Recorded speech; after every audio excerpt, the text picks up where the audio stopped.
My name is Brooke Anderson. I am 23 years old. It was New Year's Eve, and I was sitting alone in my tiny apartment in Des Moines, Iowa, staring at the clock as it ticked toward midnight. My phone buzzed with a text from my mom. "Don't bother coming tonight. It's just for the people who actually contribute to this family." Her words hit like a slap, even though I'd seen them coming. She had always made it clear I was the afterthought, the one who didn't measure up to my older brother Tyler or my older sister Jessica. But tonight, as fireworks started popping outside my window, I finally decided I'd had enough of being erased. Growing up in our modest house on the outskirts of Des Moines family life revolved around my mom's expectations. She was the one who decided who got praised and who got sidelined. My dad, Michael, mostly went along with it, nodding from his armchair while watching football. Tyler, being the oldest, could do no wrong. He was the golden boy, the one my mom bragged about to her book club friends. Jessica came next, and my mom doted on her like she was a princess, always defending her choices and showering her with attention. Then there was me, the youngest, always trying to catch up, but never quite making it in my mom's eyes. She'd say things like, "Why can't you be more like your siblings? They're out there succeeding, and you're just you." Hey, quick question for you all watching this. What would you do if your own mom texted you something like that on a holiday? Have you ever felt completely invisible in your family? Drop a comment below. I'd love to hear if this resonates with anyone. I remember one Christmas when I was about 10. We were all gathered in the living room, unwrapping presents under the tree my mom had decorated perfectly, every ornament in its place. Tyler got a new bike because my mom said he'd earned it with his straight A's. Jessica got a fancy dollhouse set complete with tiny furniture since she'd helped around the house without being asked. My gift a used sweater from the thrift store. "It's practical," my mom said, not even looking at me as she handed it over. "You don't need anything flashy. Focus on improving yourself." My dad just muttered something about it being thoughtful, but I could see the pity in his eyes. That night, I cried in my room, wondering why I was always the one left out. As we got older, the favoritism only got worse. Tyler went off to college on a partial scholarship, and my mom threw him a huge send-off party in our backyard, inviting half the neighborhood. Jessica followed a couple years later, and my mom helped her pack, crying happy tears about how proud she was. When it was my turn for college, I had to beg for help with applications. "You're smart enough to figure it out," my mom snapped one evening over dinner. Tyler and Jessica didn't need their hands held. I ended up at a local community college in Des Moines, studying computer science because I loved tinkering with code, but my mom dismissed it as playing on the computer. She never once asked about my classes or celebrated my small wins like when I aced my first programming exam. After community college, I transferred to Iowa State for my last 2 years and graduated with a degree in software engineering. I landed a job as a junior data analyst at a small health tech startup in downtown Des Moines called Vital Scan Solutions. It wasn't glamorous, mostly crunching numbers and building basic models, but I loved it. The company focused on diagnostic tools for early disease detection, and I poured my heart into it, especially after we lost my grandma to breast cancer when I was 19. Grandma had been the one person in the family who saw me, who encouraged my tech interests.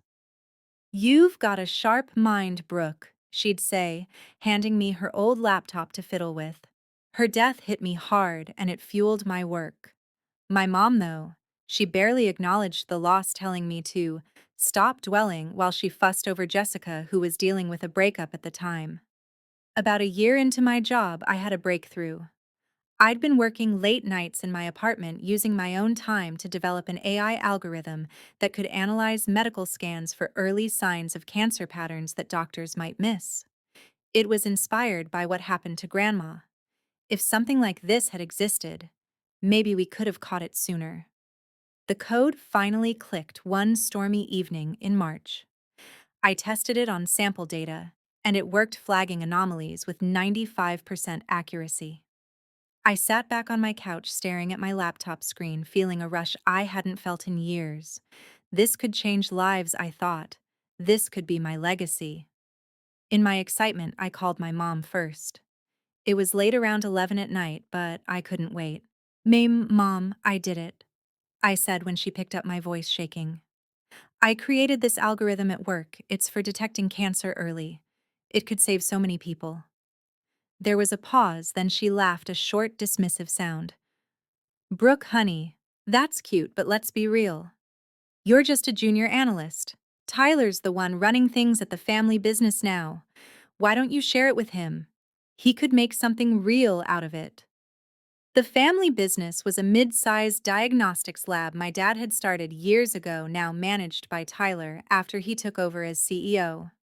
My mom had always pushed for Tyler to lead it, saying he had the vision I lacked.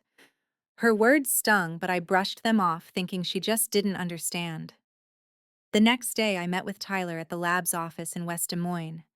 He listened as I explained the basics, not the full code, but the framework. His eyes lit up. This is Goldbrook. Vital scan is small potatoes. We could integrate this into our systems here. Mom's right, you should consult for us. It felt good to be included, so I agreed to help on the side, sharing more details over the next few weeks. My mom was thrilled, but only because it benefited Tyler. See, this is how you support your family, she said during a phone call. Not by hoarding your little ideas. I should have seen the red flags. A month later, I filed a patent for the algorithm on my own just to protect it. I used a lawyer friend from college, keeping it quiet.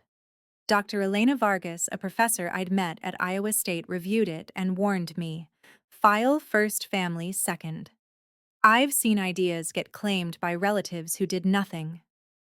I nodded, but deep down I didn't think it'd come to that. Then came the investor pitch. Tyler invited me to sit in on a meeting at the lab. I was in the back, nervous but excited. My mom was there too, schmoozing with the suits she loved, playing the proud matriarch. Tyler stood up front, clicking through slides. At Anderson Diagnostics, we're revolutionizing early detection with our new AI framework, he said. It was my work diagrams I'd sketched, concepts I'd explained. One investor turned to me. And who's this? My mom jumped in before Tyler could speak. Oh, that's just Brooke, our youngest.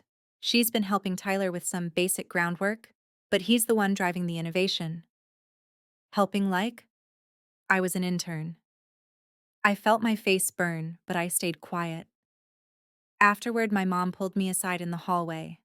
Don't make a scene, Brooke. This is Tyler's moment. You've always been jealous, but you need to grow up. Her voice was low, but the contempt was clear. She walked away, linking arms with Jessica, who had shown up to support Tyler. That night, I signed an NDA they shoved at me, thinking it was just standard. My lawyer checked it later. It protects their stuff, not yours. Your patent predates this. Over the next year, I watched my algorithm become Anderson Diagnostics' breakthrough. Tyler got the credit in press releases, Jessica helped with marketing spin, and my mom orchestrated it all, hosting networking events where she'd toast to her brilliant son. I was sidelined, literally. At a company anniversary party in a rented hall downtown, I was seated at a back table while my mom placed Tyler and Jessica up front with the VIPs. When someone asked about the AI's origins, my mom smiled and said, it started with old methods from the early days, but Tyler modernized it. Brooke chipped in a bit, but she's more traditional. Traditional? I was 22, fresh out of college. It was her way of calling me obsolete. The exclusions ramped up. First, it was small, not being copied on emails about the project. Then, family events. Jessica's birthday in July, I found out from social media posts the next day. My mom had organized it at a trendy restaurant in East Village, Des Moines. When I called her upset, she said, it was intimate, Brooke. You always bring drama. Tyler's anniversary in August, same thing. Photos of everyone laughing, caption, family that builds together. I wasn't in any of them. The worst was with Emma, Tyler's 5-year-old daughter, my niece. She'd always been my little buddy, drawing pictures for me during visits. But after the pitch, Tyler stopped bringing her over. She's busy, my mom said when I asked. Focus on your own life instead of clinging to hers. But Emma found ways slipping drawings into the male crayon scribbles of us playing in the park. One came with a note in wobbly letters: "Miss you, Aunt Brooke." I taped them to my fridge, a reminder of what I was losing. By September, I couldn't ignore it anymore. A colleague at VitalScan tipped me off Anderson Diagnostics was pitching my exact algorithm to investors' slides identical to my patent.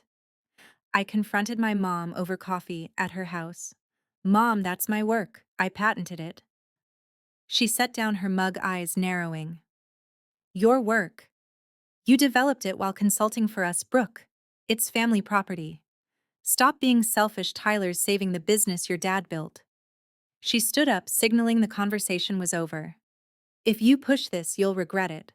We're your family, not some startup." Things escalated from there. My mom started the freeze out in earnest.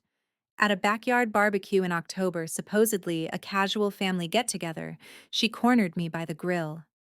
"You're not pulling your weight anymore," she said loudly enough for Jessica to hear. "If you can't support Tyler's vision, maybe you shouldn't come around." Jessica chimed in. "Yeah, Brooke, it's getting awkward." But it was my mom who twisted the knife. "You've always been the difficult one. No wonder you can't keep up." My health started suffering. The stress gave me migraines, and I missed a couple deadlines at work, nearly losing a client. My boss pulled me aside. "Brooke, you're talented, but you seem distracted." At home, I barely slept, replaying my mom's words. Even my budding relationship with a guy from work fizzled. He said I was too wrapped up in family drama. My mom knew about it. She'd met him once and later told me, "He's out of your league anyway. Stick to what you know." Thanksgiving was the breaking point. My mom hosted at her house, the table set for everyone but me. I showed up anyway, hoping to talk. She opened the door, frowning. "What are you doing here? This is for the core family, the ones building something." Tyler and Jessica stood behind her, silent. Emma peeked out, waving shyly, but my mom shooed her back. "Go inside, sweetie. Aunt Brooke's just leaving." I left in tears, driving back to my apartment. That night, I started gathering evidence: emails, recordings from meetings, Iowa's one-party consent, my patent docs. Christmas came next. A text from my mom. "Immediate family only this year. Maybe next time if you change your attitude." I spent it alone, eating takeout while scrolling through their posts: happy family around the tree, Emma holding a new toy. My mom had captioned one, "Blessed with the best." No mention of me. By late December, I was ready. I'd connected with a journalist from a local tech blog, Sarah Klein, who agreed to run the story. I'd also teamed up with two mentors from Iowa State to launch my own venture, Pulse AI Diagnostics. We prepped for a quiet launch on New Year's Day, valuing it at $15 million based on projections. The article would drop at midnight, exposing the theft with proof. On December 28th, my mom called. "About New Year's, it's a networking event for the lab. Investors, polished crowd. You'd stick out like a sore thumb." Her voice dripped with disdain. "Stay home. It's better for everyone." I swallowed hard. "Okay, Mom." She hung up without a goodbye. New Year's Eve, I sat in the dark, laptop open. At 11:30, my phone rang, Emma sneaking a call. "Aunt Brooke, I miss you," she whispered. "I drew you a picture of us at Christmas." Background noise, then my mom's sharp voice. "Emma, who is that? Hang up now." The line went dead. That sealed it. At 11:45, I emailed Sarah, "Publish." Midnight hit. Fireworks boomed. The article went live. Local inventor accuses family of stealing patented AI tech. My new company launched, inquiries flooding in. At 12:03, call started. Tyler first. "Brooke, what have you done?" My mom grabbed the phone. "You ungrateful brat, we're suing for defamation. You've ruined us." After that chaotic call, the backlash hit like a blizzard in Iowa winter. My phone exploded with notifications, texts from Jessica screaming about how I'd destroyed the family legacy, voicemails from my dad pleading for me to think about what you're doing. But it was my mom's messages that cut deepest. She fired off a string of them. How dare you air our dirty laundry? You've always been the spiteful one, Brooke. This is why no one wants you around. Each one felt like she was right there, jabbing her finger in my face, her voice echoing the contempt she'd shown me my whole life. I turned off my phone and sat on my couch, heart pounding, wondering if I'd just made the biggest mistake ever. The next morning, January 1st, I woke up to pounding on my door. It was my mom storming in when I cracked it open, her face red and twisted. "You little traitor!" she hissed, pushing past me into my living room without an invitation. "Do you have any idea what you've done? Tyler's investors are pulling out, the lab's stock is tanking, your dad's life's work ruined because of your ego." She paced back and forth, gesturing wildly. "I always knew you'd turn out like this, jealous, ungrateful. Tyler and Jessica built something real and you just had to tear it down." I tried to stay calm, explaining the patent and how they'd stolen my work, but she cut me off. "Your work, please. You scribbled some code on your laptop. Tyler made it viable. If you weren't so selfish, you'd hand it over and apologize." My dad showed up 20 minutes later, looking exhausted, like he'd aged 10 years overnight. He hovered in the doorway while my mom ranted, only chiming in with, "Brooke, your mom's right, we're family. Can't we fix this quietly?" But my mom wasn't done. She turned to him and said, "See, Michael, this is what happens when you spoil the baby. She's always been a burden." Hearing her say that out loud in my own home, something inside me cracked. I told them to leave, my voice shaking. As my mom stormed out, she yelled over her shoulder, "You'll regret this. We're cutting you off, no more help, no more anything. And good luck seeing Emma, you don't deserve her." Work became my escape. But even there, the fallout seeped in. My boss at Vital Scan called me into her office that afternoon. "Brooke, this article, it's blowing up. Clients are asking questions about your involvement." Turns out some of our partners overlapped with Anderson Diagnostics, and the scandal was making waves in the local tech scene. I explained my side, showing her the patent, and she was supportive, but the stress piled on. I started getting anonymous emails, harsh ones calling me a family wrecker. I suspected Jessica sent a few. They sounded like her snide tone. My migraines worsened, and I had to take a sick day, lying in bed with the curtains drawn, questioning everything. 2 days later, my mom escalated things publicly. She posted on social media a long rant about ungrateful children who bite the hand that feeds them, with photos of Tyler and Jessica from happier times. Comments flooded in from her friends. "Karen, you're such a strong mom. Stay tough." It was humiliating seeing our dirty laundry aired like that, especially since she'd started it. Jessica piled on with her own post, "When family turns toxic, praying for resolution." But it was my mom's follow-up comment that gutted me.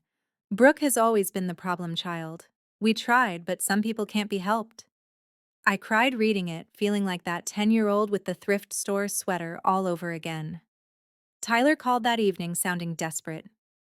"Brooke, mom's pushing for a lawsuit. She's got dad convinced we can claim the algorithm as company property since you consulted." I heard my mom in the background directing him, "Tell her she's destroying Emma's future too." It was classic, her using my niece as leverage. Emma was only 5, innocent in all this, but my mom knew how much I loved her. "If you don't retract the article," Tyler continued, "we'll make sure you never see her again." I hung up, tears streaming, but I didn't back down. Instead, I forwarded the call recording to my lawyer. She'd advised me to document everything. The pressure mounted over the next week. My mom organized a family meeting at her house, but it was really an ambush. I showed up naively, hoping for dialogue. She opened the door with a smirk. "Come in if you must." Inside, Tyler, Jessica, and my dad sat stiffly in the living room. My mom started right away. "Sit down, Brooke. We're here to discuss how you're going to fix this mess."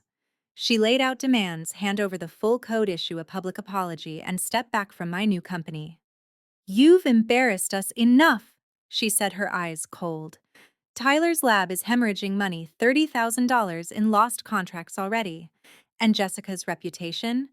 She's in marketing. This stains her too. Jessica nodded, adding, Yeah, thanks to you, I lost a client today. But my mom steered it back. This is your fault, Brooke. You've never pulled your weight. Now you're dragging everyone down.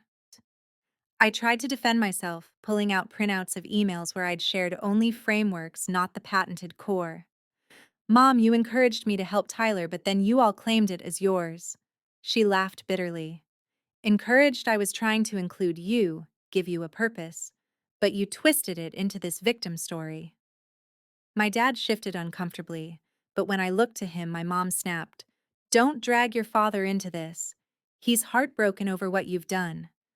The meeting devolved into yelling, my mom calling me delusional, Jessica accusing me of jealousy, Tyler threatening legal action. I left shaking, vowing not to go back. My health hit rock bottom that week. The constant anxiety led to a panic attack at work. I hyperventilated in the bathroom thinking about Emma. I started therapy, seeing a counselor twice a week in downtown Des Moines. Your mom's behavior sounds like classic narcissism, she said in our first session. Favoring siblings using guilt, it's toxic. It was validating, but painful to hear. Meanwhile, my new company Pulse AI was gaining traction. Inquiries came in from hospitals valuing it at $25 million within days. But success felt hollow. I missed my family, or at least the idea of one. Then came the low blow. A week after the meeting, my mom showed up at my office unannounced. She marched into the lobby demanding to see me. My coworker buzzed me, confused. I met her outside. What are you doing here? I asked.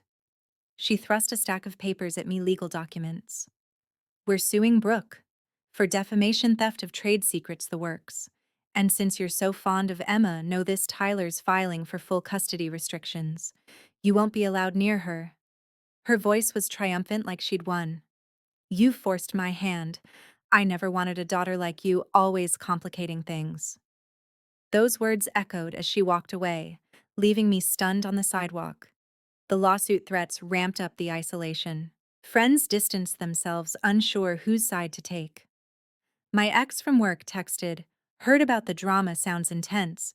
Maybe space is best. Even my dad stopped calling, probably under my mom's orders.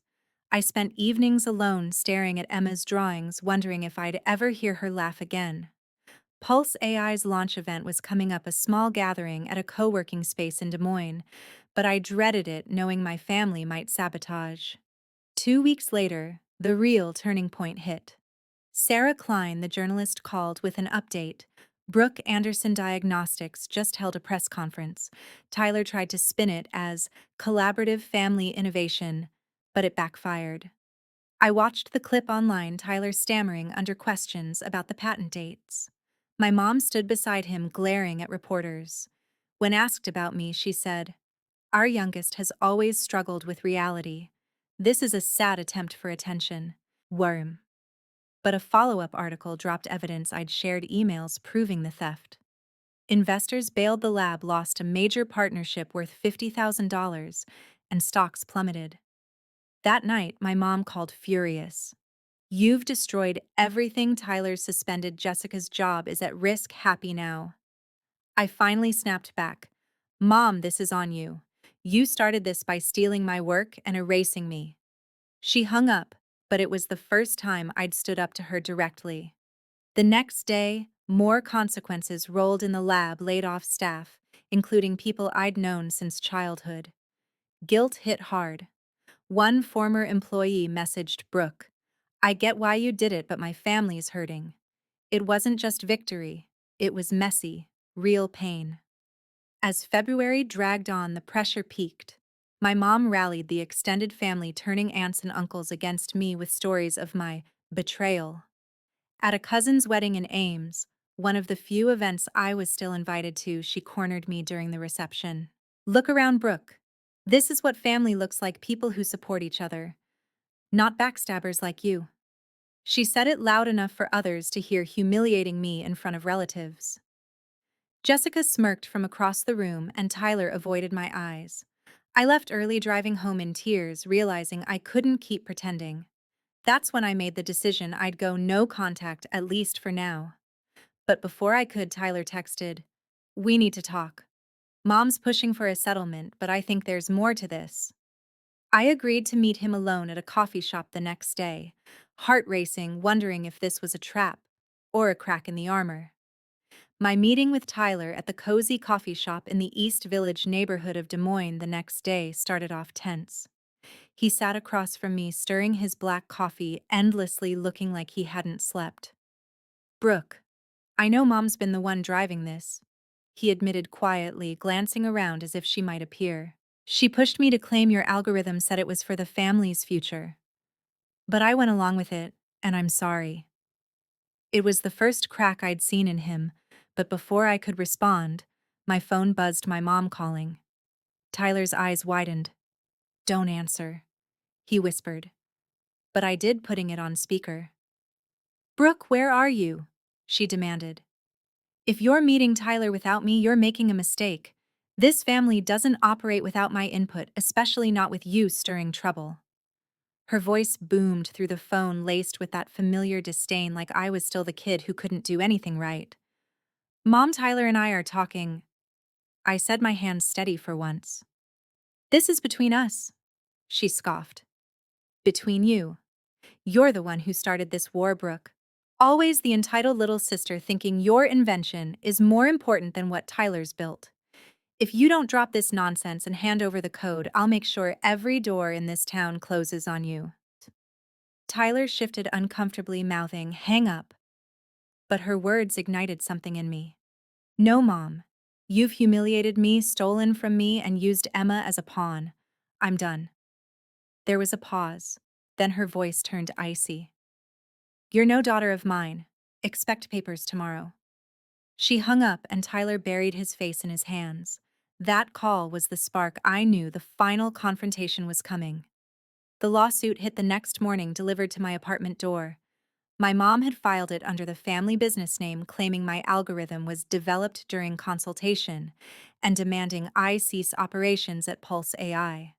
The papers listed damages at $100,000 for lost revenue and reputational harm. My lawyer reviewed them and laughed. "Airtight defense with your patent," she said, but the emotional toll was brutal. My mom had attached a personal affidavit stating I'd always been unstable and jealous, painting me as the villain. It spread through our social circles. Old family friends unfriended me online, and Jessica amplified it with vague posts about toxic siblings.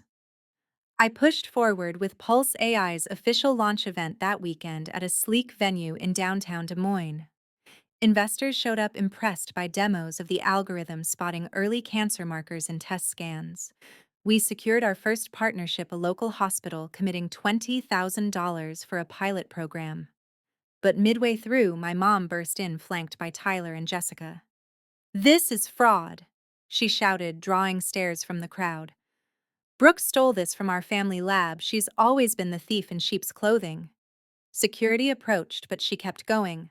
"I raised her, and this is how she repays me, by destroying her siblings' lives." Jessica added fuel. "Yeah, she's jealous because she could never measure up." Tyler hung back, looking ashamed, but my mom's eyes locked on mine, full of raw contempt. "You've never been worthy of this family, Brooke. Hand it over, or I'll drag you through court until you're broke." The room went silent. I stepped to the microphone, heart racing. "This algorithm is mine, patented before any consulting." My mom encouraged me to share, then claimed it for Tyler because she's always seen me as less than. Gasps rippled through the audience. Security escorted them out, my mom yelling threats the whole way. "You'll pay for this humiliation." Videos of the scene went viral locally, tanking Anderson Diagnostics' reputation further. By evening, another major client pulled out, citing ethical concerns, costing them another $40,000. The consequences snowballed from there. Over the next month, the lab's board suspended Tyler pending investigation, forcing him to step down as CEO. My dad, who had mostly stayed silent, finally called me alone. "Your mom's heartbroken, Brooke. She's lashing out because she feels like she's losing control." Whum. But even he admitted, she favored them too much, it wasn't fair to you. Jessica lost her marketing gig when clients bailed, blaming the scandal. My mom, the architect of it all, faced the brunt. Her book club friends distanced themselves, and neighbors whispered about the family feud. She tried one last public stunt, a local radio interview where she tearfully claimed I'd abandoned them, but callers piled on, sharing similar stories of toxic parents. Her social standing crumbled.